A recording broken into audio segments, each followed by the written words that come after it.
Welcome to the Higher Ed Geek Podcast, where we explore the impact of EdTech on the student experience with engaging, fun, and relevant conversations that honor the wide range of work happening all across the higher ed ecosystem. I'm your host, Dustin Ramsdell. I've been working in and around higher ed for the past decade, focused on student support and digital experience. Join me every week for discussions with some of the best minds in education technology who'll be bringing you their perspectives on how digital transformation is reshaping the way we recruit, engage, and graduate learners. You'll hear firsthand accounts of how institutional leaders are developing their strategy, as well as get deeper on the stories of how these EdTech tools are being built to foster better student outcomes. With that, let's get to today's episode.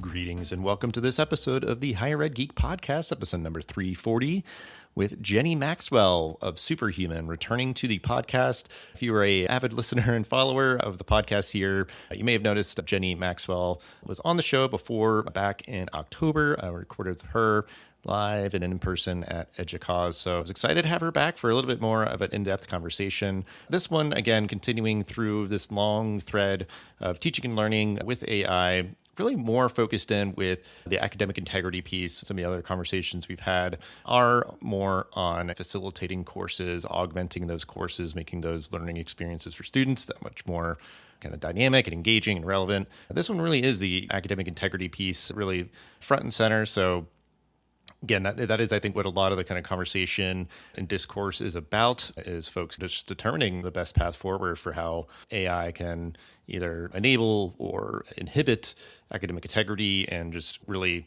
seeing that, for me, through these conversations, there really is a path forward to create those more transparent and collaborative approaches to teaching and learning and maintaining academic integrity with AI. I hope you do enjoy this conversation that I had for episode number 340 with Jenny Maxwell.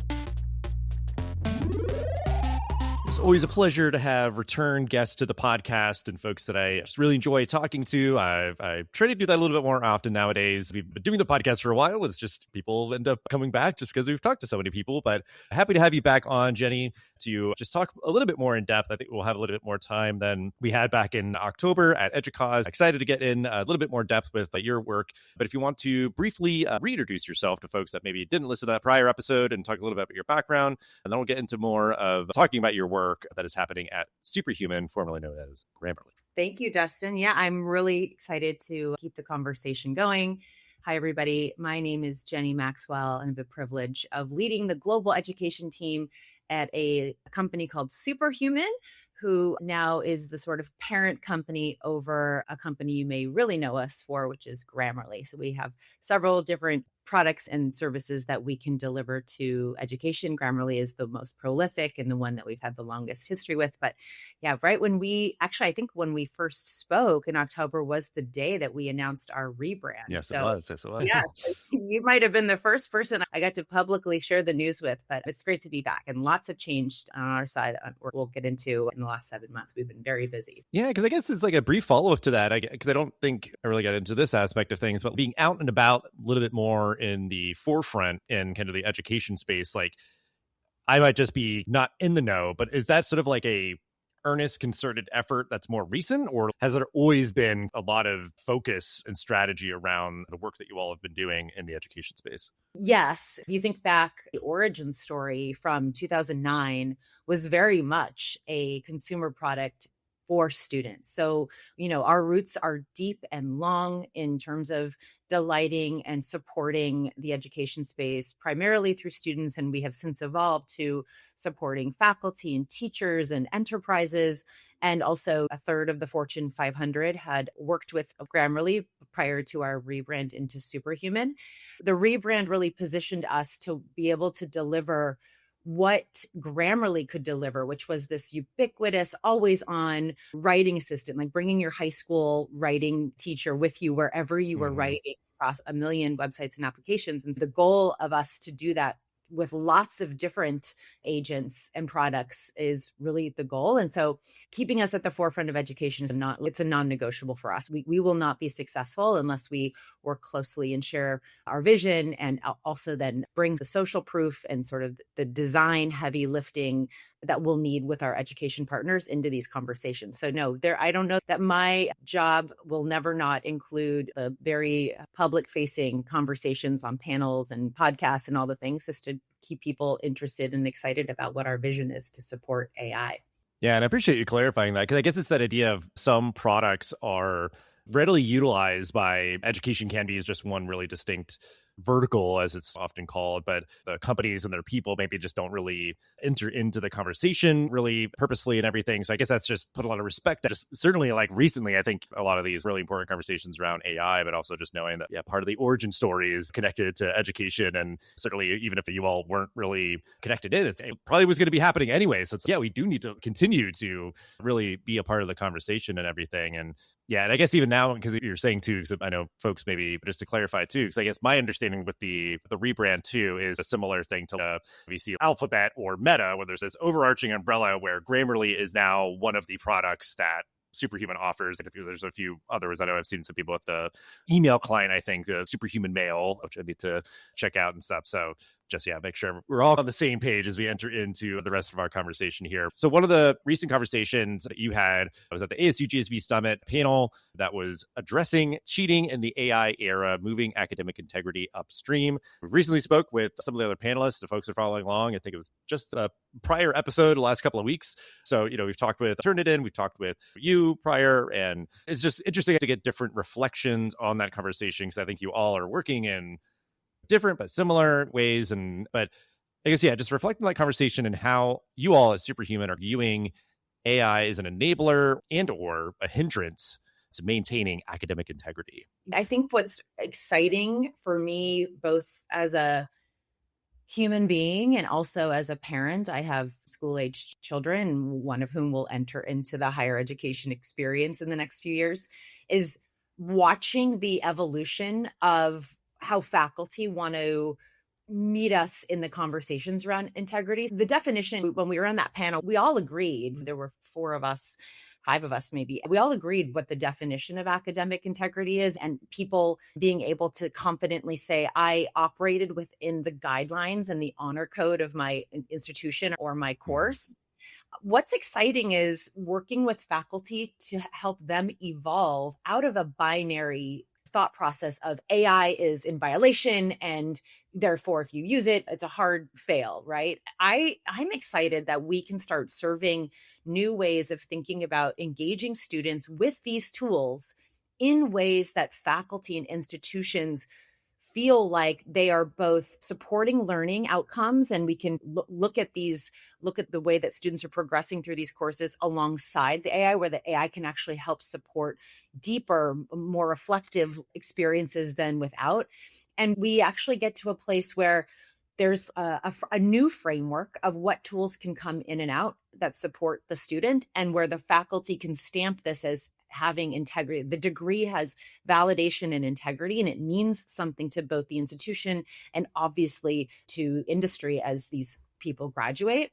So it's this ever-evolving conversation that we're having on how do we move out of this place that we were at 4 years ago when ChatGPT entered into the ecosystem, and everyone were like, oh my gosh, learning has always been shown through writing, and now writing is commoditized. How can we help think about new ways to assess learning? And what are the tools that we, both Grammarly and now Superhuman, can work in deep partnership with education to help actually move the market and move institutions to different conversations. And I actually really have enjoyed this work in the last year. And there's several partner institutions that have gone really deep in this work. It's not this, I'm glad we got away from if you use AI, you're cheating, and therefore right. That binary. It doesn't help students. It certainly doesn't help graduates enter the workforce, and it doesn't help institutions, right? You have to be positioned to be a place that your graduates are going to go and thrive in the world of work. That is the value of the degree in the first place. It's a fun conversation. It's really evolving quickly. And I think it's important to keep coming back to the fact that no one is, at least from my perspective at Superhuman, we are not trying to create situations where students are in violation of the agreements that they have with their institutions. We're trying to actually evolve what that agreement should look like and what tools actually have known correlation to outcomes. my kind of immediate knee-jerk response to what you're saying is, because we've asked the similar questions of other folks, like from that panel and other folks kind of working in the space, but that idea of AI being an enabler or a hindrance to maintaining academic integrity. Part of the equation, I feel, is like, you decide that, institution. You decide, again, if it is like these maybe blanket policies, or it's up to each departmental leadership or programs or by course and even by assignment. It's like, you can determine, use this or not, or if you are using it, use it this way with transparency and all that. I think my reflections too are just with everything you've explained around kind of the history of Grammarly as a product that folks are most likely aware of and have used in some capacity and stuff. That was already, I think, a really great framework for how AI can be an enabler of certainly, like learning outcomes and be contour to different academic integrity policies. But the idea that it would be, helping you write better and also tell you why, maybe, okay, we're giving you like this suggestion and this is why or whatever, which I've appreciated with using some of the broader AI tools, where I think Claude in particular, my recent experience is that it's like, it's giving you the receipts much more upfront, like of just being like, hey, this is why we gave you this response to your query. So I think that kind of dynamic, I think, again, it's a great framework for AI being an enabler of all the things that any faculty member would be looking for. But I think, there's just a lot, we've been spending a lot of time recently, because I think it is like the tip of the spear where AI is impacting higher education most viscerally, is just in this teaching and learning space. I think there is just so much going on, and it's a lot of challenges, but I think it is a lot of opportunities, forcing people to rethink and revisit the kind of conventional notions around what's good course design or what is possible when it comes to different ways to teach, different ways to assess learning, and all that kind of good stuff. Yeah, that what is possible question has actually elicited the most interesting conversations of my 23-year career.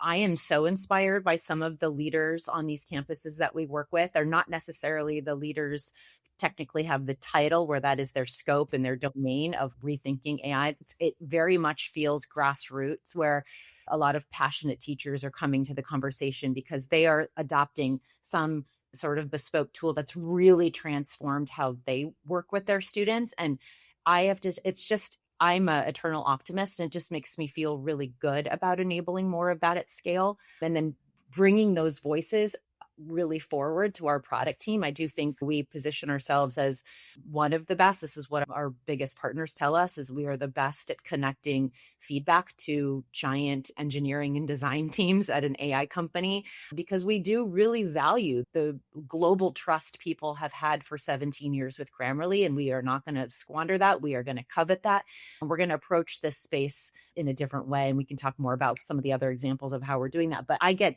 so fired up as a parent and as, again, like somebody as a community member, thinking about this way to reimagine what it means to learn for the next 20, 30 years. Like, thank goodness. Let's not try to put new tools, old antiquated pedagogy. It's not going to work well. Yeah, exactly. So I guess, we'll sit with this to kind of segue talking a little bit more about what's happening with Grammarly as a product specifically. But that idea of collaborative AI, the norms that are being established with that, your perspective, how are you seeing the different collaborative AI norms being built into curriculum? Because I think, theorizing or hypothesizing just based on prior experiences with just tools that kind of give you feedback on writing and everything, which I think is certainly going to be part of it here. But just, explore a little bit more, explain more about your perspective on how different collaborative AI norms can be built into curriculum.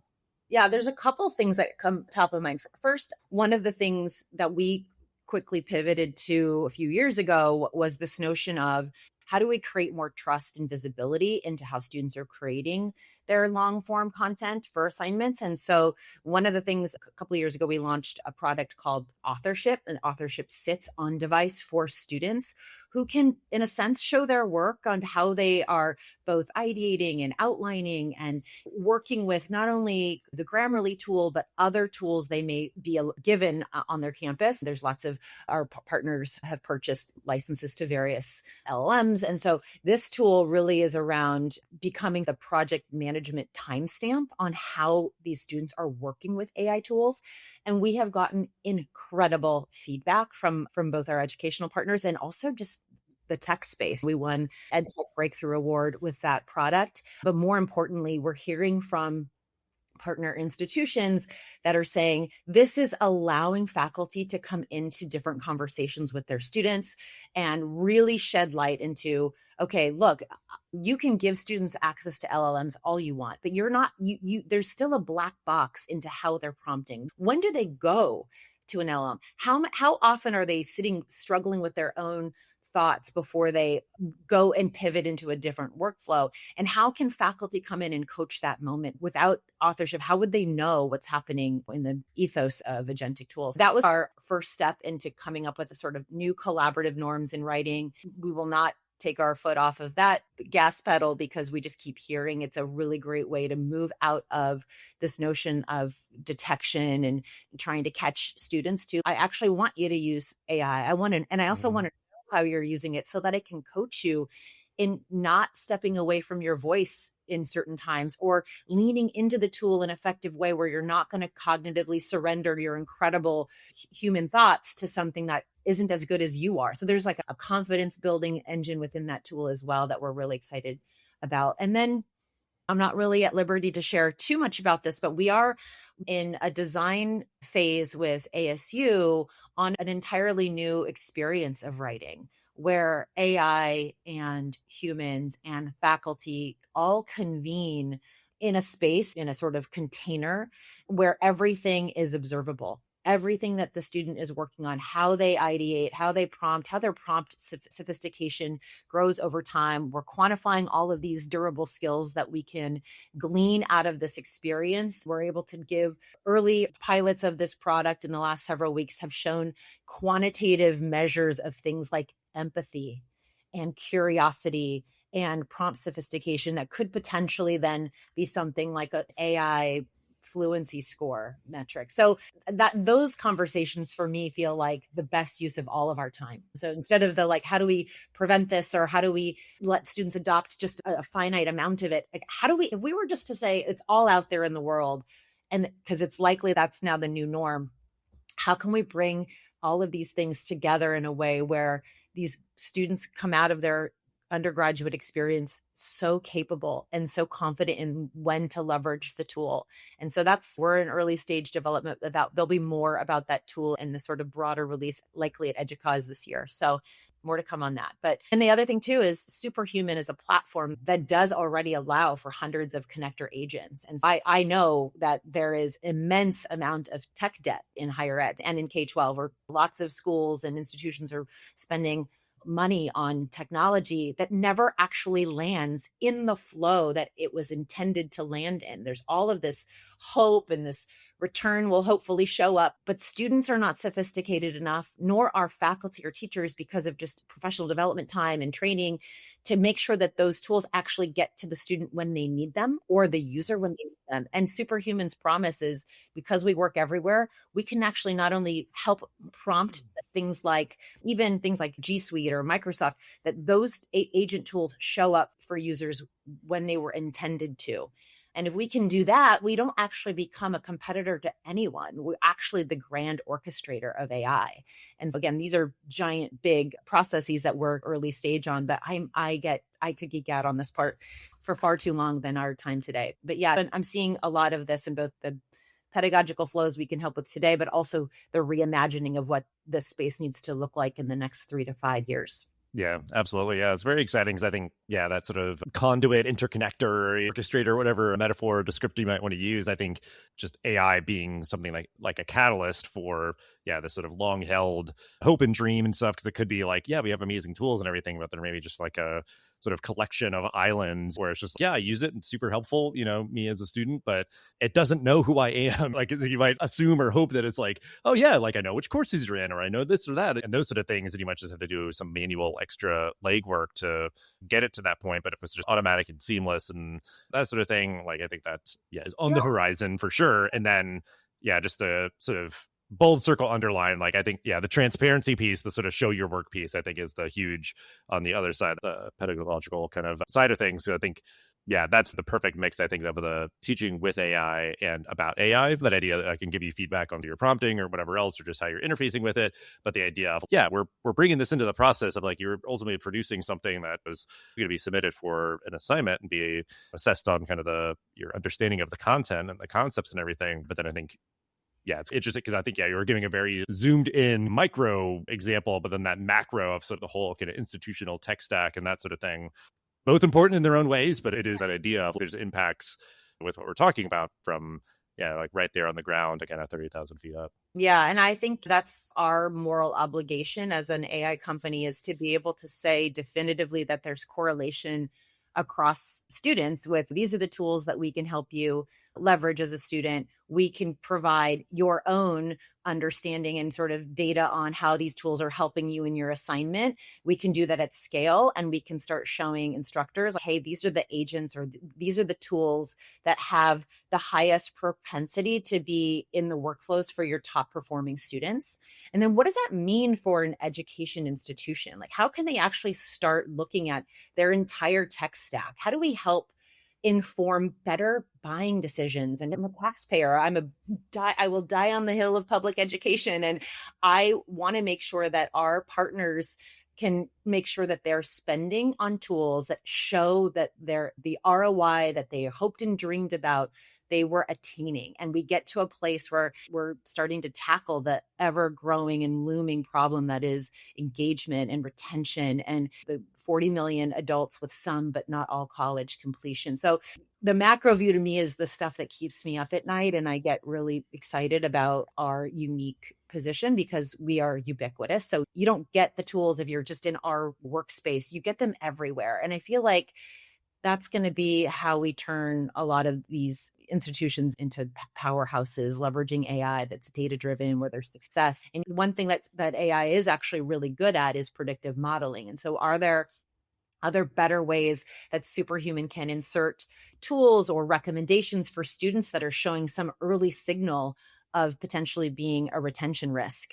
And how do we do that in a way that the student is it's not too little too late, right? And a lot of the students that are the most potentially historically more marginalized students are the ones who tend to be the ones who suffer the most with not having the sort of connecting moment for them in their world of work and all the things that they're balancing. So I feel like there's like, it goes back to this moral obligation of what can we do with our unique product in a way that actually transforms the space. And I think that because we're working on our hypothesis with some of the best institutions in the world to confirm our suspicion about how we should do this and their incredible brain power of how it should be designed, I think we're certainly on the right path. We haven't figured this out, but I think together in the next several months, we're going to have something very compelling to move a lot of these institutions into AI forward institutions without forgoing this notion of academic integrity. Yeah, I think that is, like kind of people are convening around or coalescing around that idea of kind of what we're speaking to before, the sort of like seamless, cohesive like experience where it's, that's just like good customer service in a sense, that idea like for the student on that micro level that everything works really great. But I think there have always been a lot of, again, those sort of hopes and desires and dreams around all the like big data that we have in an institution, like all the sort of little moments and actions and perhaps inaction that are happening on all these platforms. Just, I think some institutions were able to, maybe if they're well resourced, get to the best of what we had in years past. But now I think it's becoming more accessible, more effective, and more efficient for more institutions to be able to harness, to get to that point, like you were saying, to really be proactive around any indicators that they could be really just supportive with their students on. Because I think, I've had that experience exactly where it's too little too late, where you see a failed midterm exam or whatever, and it's, we only have so much time left, but like if I had known you were struggling before, we could have not have that be the case or whatever. But so I think it is exciting to see that, again, like that all that potential is finally able, I think, to be harnessed by more institutions, and just more students are going to be benefiting from that. But I think just to get to, I think what we've been teasing a little bit, because we had discussed Grammarly authorship briefly in the past. You mentioned it just a moment ago. So, again, that was back in October. So like 7 or 8 months or so since then, just give an update on the tool, maybe the response that you've gotten, or just updates that have happened in that time. Because I think, again, that's a like tangible example of sort of a lot of the ideas and recommendations or things that you're advocating for and everything. Yeah, just talk a little bit more about Grammarly authorship, its journey in the past several months. Yeah, happy to. One thing we're really excited about is that we have generated more than 5 million authorship reports. So those are reports that students have created to be able to either provide to their faculty member or just to have just for their own benefit, which shows us the signal that the tool is both easy to adopt and trusted. Our continued improvement on authorship involves several things. First and foremost is making sure that we work seamlessly within the ecosystem by which students and faculty live and breathe right now, which is the LMS. So being LMS agnostic, working with Canvas and Blackboard and D2L is for all on our like summer roadmap so that when everyone comes back to school, we are integrated into those workflows seamlessly. The next thing too is we now have, so we're available on multiple writing surfaces, including our own Docs surface.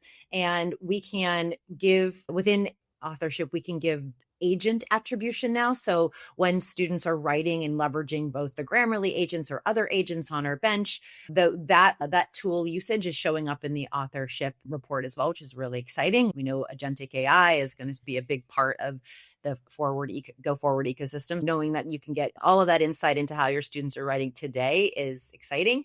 But I always go back to, I'm a big believer that you are what your partners say you are, your customers say you are. And that's why we do what we do, is can we actually point to true behavior change or outcomes changing because of partnerships with us? And one of our partner institutions is a community college in North Carolina, Rowan Cabreras, and they were really struggling with academic integrity violations and students that were unsure whether they could use AI, how and when could it show up.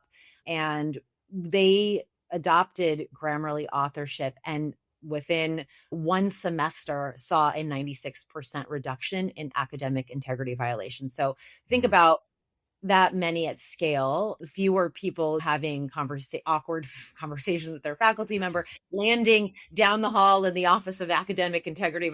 There's still, when you think about this at scale, you think about legal teams and honor code people in these colleges that have to spend an extraordinary amount of time policing this stuff. How do we help make this a much more clear binary, did you or didn't you? And if you didn't, why are some of these things potentially being flagged? We didn't create the problem that is false flagging, but we want to help students defend their work and their thinking, and also give faculty a compelling conversation starter with their students instead of it being a conversation that starts with mistrust. It's not a good relationship that faculty are going to be able to build upon. So really proud of those types of moments that tell us we're on the right path to creating a trusted tool that has really clear return on the investment. So that's the authorship story. We're not going away from it at all. I think if anything, it's helping inspire what can we do more around process with AI. And that's been the jumping off point for this partnership with ASU and what we're committed to building for fall. And I think it'll be interesting to see how the market moves toward either sort of an authorship relationship with their students or where they're really ready for a much more dynamic sort of burn it down, build it back up writing experience that involves AI. And I think like we're committed to serving everybody. Like a part of the, I think, psychological response to grieving that writing was commoditized at scale 4 years ago is helping meet institutions where they're at, knowing you've got lots of faculty who have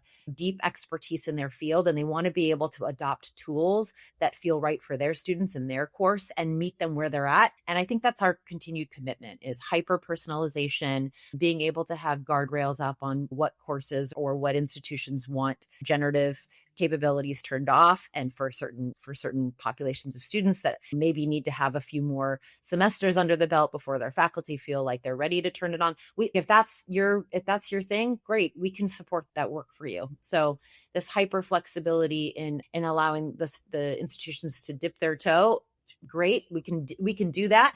We can also make sure you've got your goggles on as you just jump into the deep end and be hyper flexible in that way. And then with everything measurable, with an efficacious correlation, talking points that we're building, we've got two studies right now that are on our website that show the correlation of our tool and student performance. There will be several more that we're publishing later this year ahead of EDUCAUSE. So we're actually just going to continue that work as well. So that shows we're not just throwing AI tools out to take share. What is this all for if we're not actually helping institutions and students improve in their coursework? So yeah, all really great stuff. I appreciate you sharing that updates up until this point and some exciting updates to come. Because maybe we'll have to have you back on by maybe EDUCAUSE time, all the new updates and new research and that sort of thing. Because I think especially on the research front, it's always cool to get those just very clear-cut ways to break through kind of the noise or anecdotes or kind of assumptions that might be out there and everything. And the thing that came to mind too of one, again, like the transparency piece, again, like I can't emphasize that enough. It just feels like a really great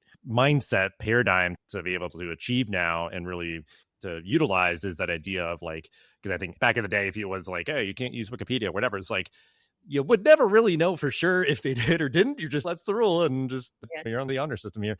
Like that being just one point, and that we can set up a system where we know if they did or they didn't, and if so, how, whatever. But I've had experiences now where you have a style guide for writing at a company.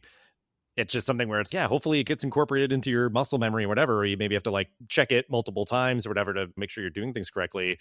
You can just incorporate that into your Claudes or ChatGPT or whatever, and have that influence how it writes and that sort of thing, or check your writing that you already do yourself to check against that automatically or whatever else. But because, I think it's that idea of if you have particular policies or whatever else, if that's just built into kind of just the DNA of whatever platform students are using, because I think that idea of like how much that reduction was in the academic integrity violations, it's like, it seems to me that probably the vast majority or all that reduction was people earnestly trying to do the right thing or whatever else. It wasn't the just explicit intentional cheating or trying to circumvent things. It's just there's sort of ambiguity or whatever else, or the false flagging. It's like that's just that idea of assuming that, okay, if you're using these tools that you're having nefarious goals and purposes or whatever. I think I'm thankful. Folks like yourself are uplifting very tangible, specific, feasible ways to embrace AI and do it in a way that enables academic integrity and starts to, I think, like quiet any of the naysayers where it's again like the blanket just bans, can't use it, there's no good place for it or whatever. That we're entering into a brave new world where a lot of folks can really point to something specific, research or otherwise, of that transparency piece, a collaborative piece, and just all really great stuff. But we'll wrap up now. You're clearly super passionate about this, super knowledgeable, and always just great to have these conversations about latest and greatest around teaching and learning and guys' impacts and everything. But we'll wrap up with the question that we ask everyone at the end of our episodes here: advice that you would give to other higher ed leaders navigating this moment. Oh, yes. And I know what I said last time, and I think I'll just double down. You need to be building alongside educators. We're the only company that I know of that started in education, successfully pivoted over to industry, enterprise, and we've built this incredible flywheel across our consumer business and our enterprise business. But I think a lot of that is because we are so close to listening to our customers. We bring them in often. We believe that their motivation and sort of their optimism about what could be built is the secret, right? It's not trying to slap on whatever latest thing may work for industry and force it down education's throat. It's actually the opposite. When you delight higher education enough, those students will graduate and they will take your product with them to work. We've seen that for 17 years. And so just make sure you've got a chair in the room when you're thinking about your roadmap and you are listening like crazy to your customers. It's good advice, words of wisdom there. I think you can take it, depending who's listening, take it either way of, you're working in ed tech, reach out to those educators, build with them. But then if you aren't educators, please feel empowered to give your feedback to the folks that you are working with at your campus and everything. Because I think I've seen it all in all those sort of ways where tech companies are always very welcoming, I think, of bringing folks onto their team that can work with them and bring in perspectives working at the campus, or they want to build like their advisory boards and all that. Like, I think that's part of what has been moving higher education technology in a much more positive, sort of collaborative way Yeah. versus it being like, well, you're like these like external vendors or whatever else. It's like, we're all part of the same team here. We're all going arm in arm into this brave new world here. So yeah, just really appreciate you coming back to the show, sharing all that you did, ways to connect with you and Superhuman and all the other stuff we mentioned in the episode description. But yeah, always great talking to you, Jen. Thank you. Same. Thanks for listening to the Higher Ed Geek podcast. This show is a proud member of the Enrollify network, home to Higher Ed's largest collection of podcasts. Enrollify is where higher ed goes to grow. So be sure to check out our other podcasts, webinars, video clips, blogs, and more. Visit Enrollify.org and subscribe for all the latest details and content drops directly to your inbox. Enrollify is brought to you by Element 451, the digital workforce platform for higher ed. Learn more at element451.com.